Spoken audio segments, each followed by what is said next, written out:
Parmi les grands États européens et le plus anciennement constitué, la France est devenue aujourd'hui la République française à la suite d'un long processus d'évolution étalé sur près de 2000 années d'histoire. La France est constituée autour d'un domaine royal initialement centré sur l'île de France. C'est l'un des pays fondateurs de l'Union européenne, de la zone euro, ainsi que de l'espace Schengen. Elle est l'un des 5 membres permanents du Conseil de sécurité des Nations Unies et fait partie de l'Union latine, de l'OCDE, de la francophonie et du G8.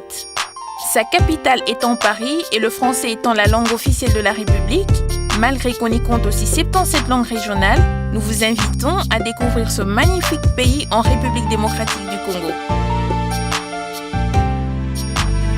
Mesdames et messieurs, bonjour et bienvenue dans Rideau Levé qui vous ouvre les portes de l'ambassade de France en République démocratique du Congo. Culturellement, la France, officiellement la République française, est le pays du cartésianisme. Son art de vivre est légendaire et sa gastronomie de réputation mondiale.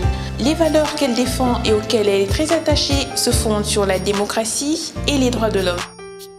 La France est la 6e puissance économique mondiale, derrière les États-Unis, le Japon, l'Allemagne, la Chine et la Grande-Bretagne. L'économie française, que certains estiment en voie de désindustrialisation, est principalement une économie de services. Le secteur tertiaire occupe 72% de la population active, tandis que le secteur primaire, agriculture-pêche, n'en représente plus que 4%, et le secteur secondaire, industrie, 24%. En ce qui concerne les questions économiques de l'ambassade de France en République démocratique du Congo, Olivier Canuel s'en occupe. Je suis le représentant de la mission économique à Kinshasa, qui dépend du ministère des Finances français.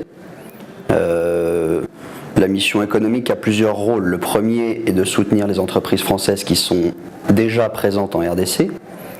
Le deuxième point est d'attirer les investisseurs français potentiels qui souhaitent venir dans le pays en leur montrant toutes les potentialités de ce pays, tous les domaines où ils pourraient investir.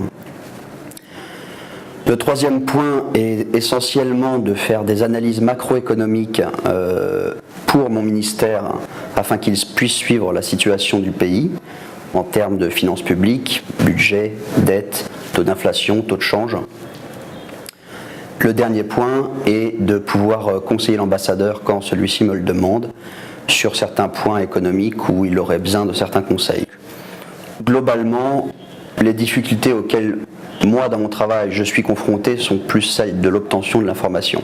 Après, les difficultés auxquelles sont confrontés nos entrepreneurs sont plus évidemment ce que disent tous les entrepreneurs ici, les tracasseries administratives, les problèmes d'infrastructure. La RDC est le premier pays francophone au monde.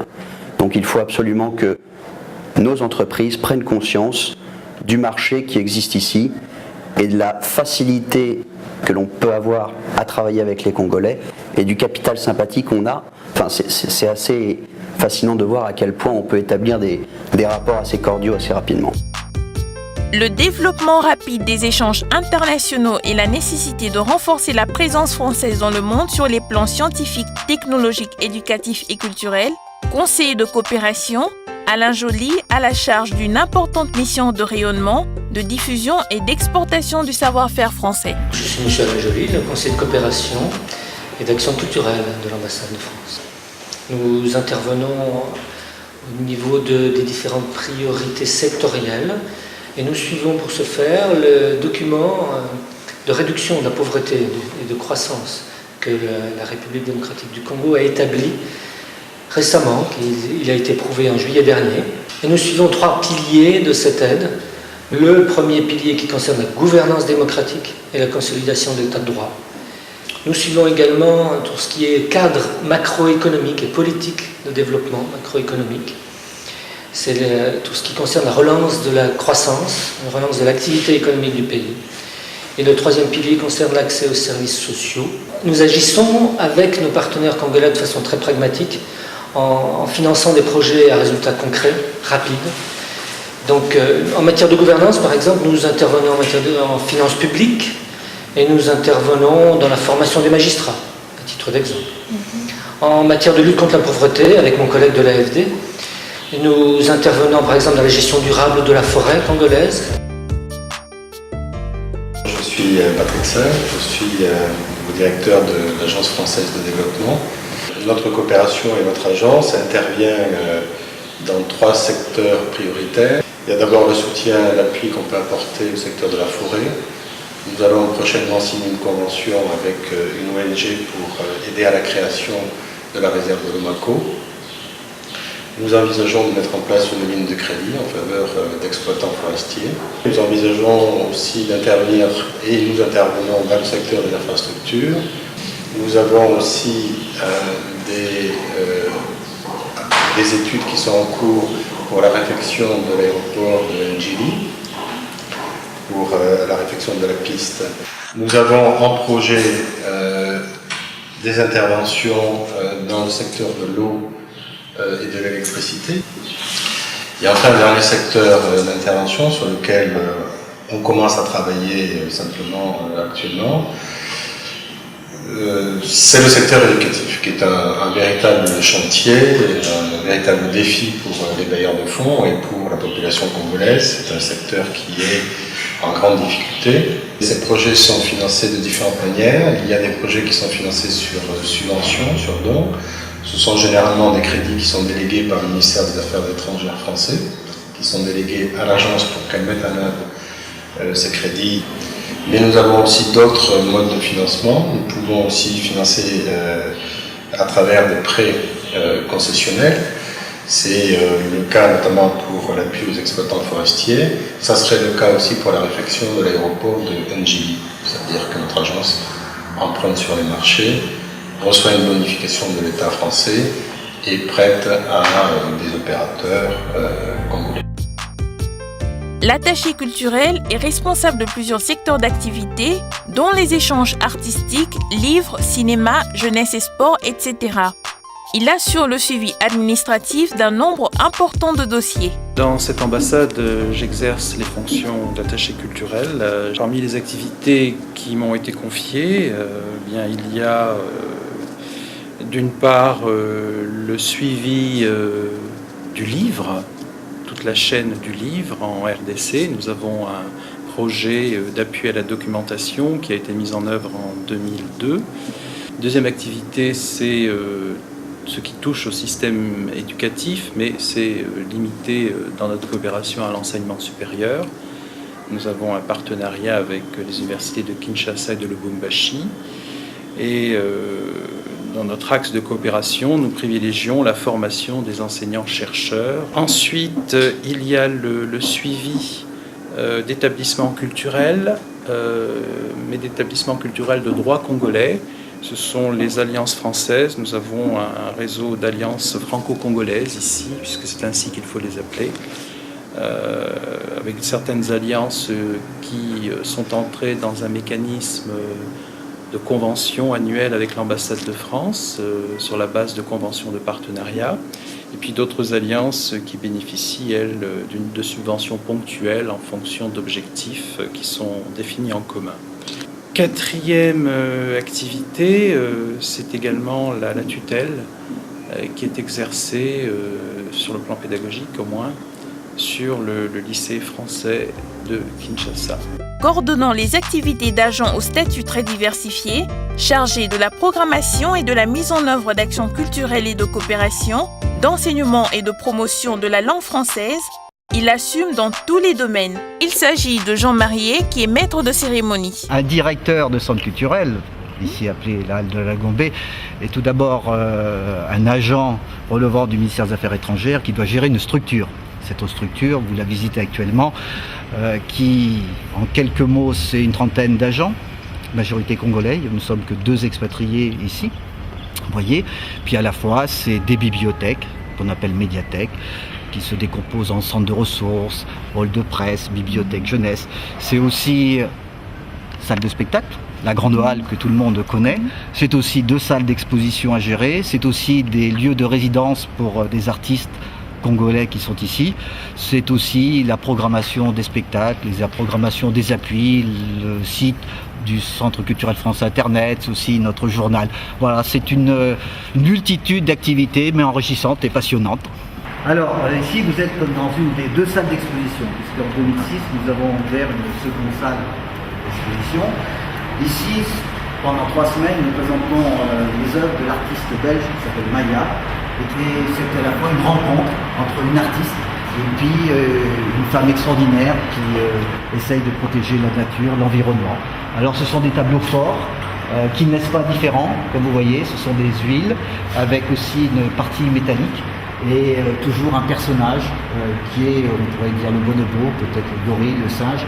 Puis on va passer par la petite halle qui est le deuxième lieu de spectacle, mais c'est un lieu plus de répétition, d'installation, de performance pour permettre à des artistes de répéter avant de passer sur la grande halle. Je dirais de toute façon, au bout de 2 ans, j'ai encore rien appris, j'ai tout à apprendre ici parce qu'il y a une telle richesse artistique que je crois qu'il faudrait que je passe 20 ans et encore.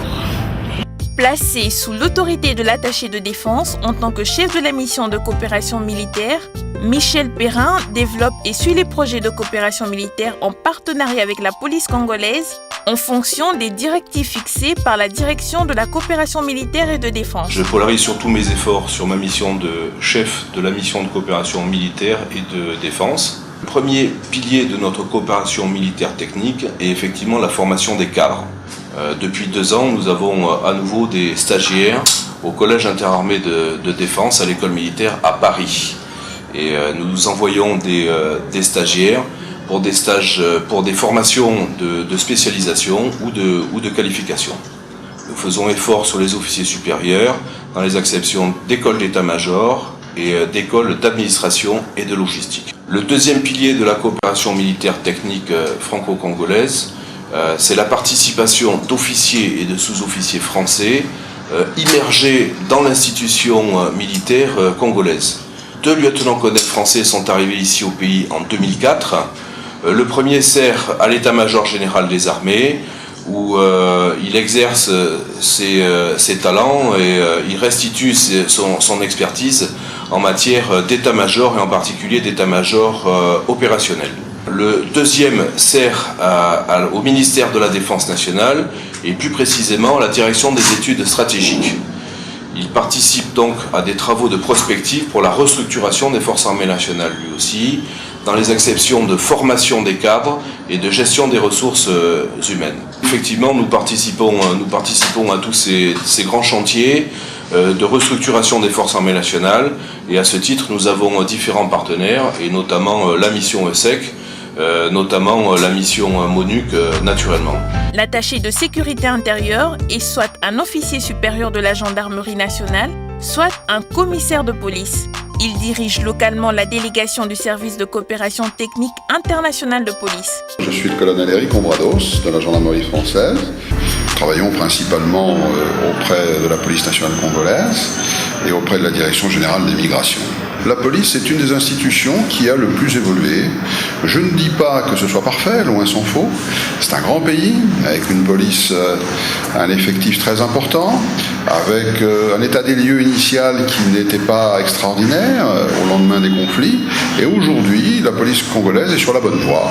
Principalement, on a essayé de travailler dans une perspective de mise en place d'un état de droit. Et on pourra là accueillir en moyenne entre 200 et 300 stagiaires chaque année pour aider les policiers à résoudre les affaires avec à la fois une connaissance et surtout des moyens qui seront beaucoup plus modernes, ce qui évidemment a un effet majeur sur l'efficacité de la justice et sur le degré de satisfaction des citoyens. Ça, c'est un des grands projets que nous avons en cours aujourd'hui, mais il y a aussi les projets passés. Au cours des 4 dernières années, nous avons soutenu la police d'intervention rapide. On l'a soutenue parce que d'abord, elle avait une compétence nationale, elle a été amenée à intervenir dans beaucoup d'endroits dans le pays.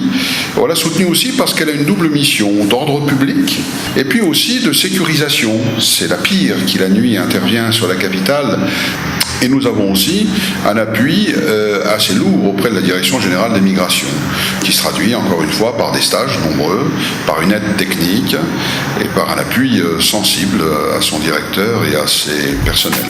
Souvent, lorsqu'on entend consul, nous voyons visa. Est-ce réellement le cas ? Voyons cela avec M. Lagueny. Le consul est le représentant à l'étranger de toutes les administrations françaises.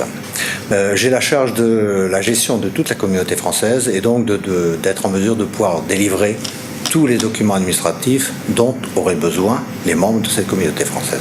La délivrance d'un visa Schengen est régie par des règles qui ont été mises au point par ce qu'on appelle la Convention Schengen, qui a été signée par 15 États français.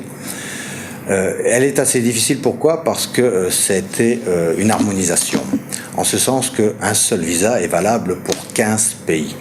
Donc ce qui veut dire que lorsque l'on délivre un visa, quelle que soit la nationalité du demandeur, il nous faut l'accord de 14 pays, ce qui n'est pas tout à fait toujours très simple à avoir.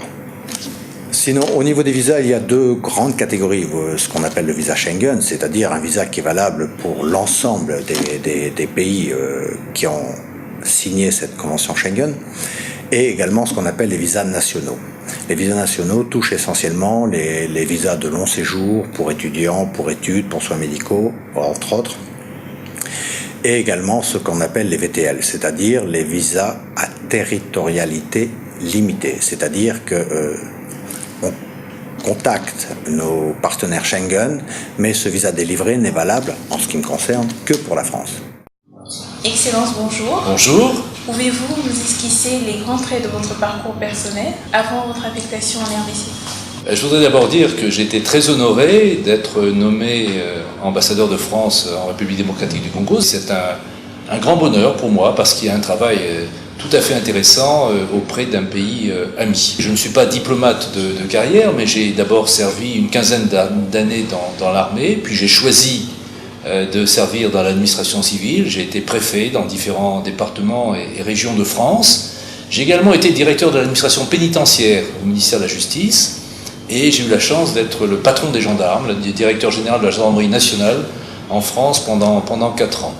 Et je suis très heureux de connaître une expérience à l'étranger. Mais dans mes différents postes précédents, comme militaire au Tchad ou à Djibouti, ou comme préfet dans différents pays, j'ai servi la coopération au Sénégal pendant 2 ans, et puis les accords de coopération entre les différentes gendarmeries quand j'étais le patron de la gendarmerie française. C'est-à-dire que je connais quand même l'Afrique, même si je n'avais pas la chance de connaître encore l'Afrique centrale et le Congo en particulier. Excellence, vous avez pris vos fonctions en tant qu'ambassadeur de France en République démocratique du Congo à une période charnière de l'histoire de ce pays. Pensez-vous que cette expérience démocratique va aboutir ? Je crois beaucoup au devenir de ce pays. Tout le monde le dit, je ne suis pas le premier à le dire. Ce pays a une richesse fabuleuse. D'abord, ses hommes et ses femmes. 60 millions d'habitants dans un pays qui a la superficie de l'Europe, avec des richesses naturelles extraordinaires, une agriculture qui ne demande qu'à se développer, des richesses minières incommensurables. Donc, ce qu'il faut, c'est vraiment la volonté, je crois qu'elle existe, de développer ce pays et de faire en sorte que les hommes et les femmes de ce pays vivent en paix et puissent développer leurs activités professionnelles, économiques.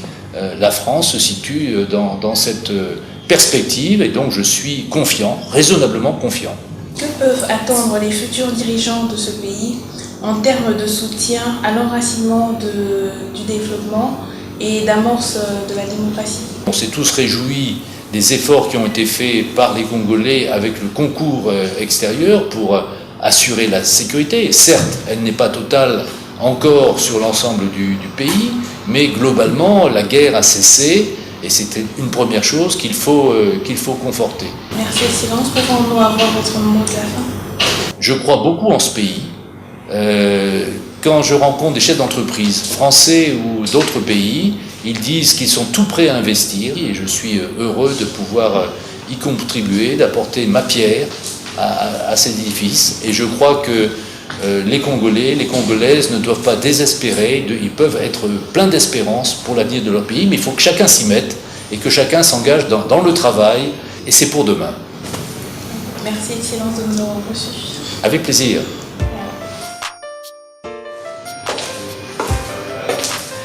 Mesdames et messieurs, c'était Rideau Levé à l'ambassade de France en République démocratique du Congo. Nous vous remercions de nous avoir tenu compagnie et nous vous disons au revoir.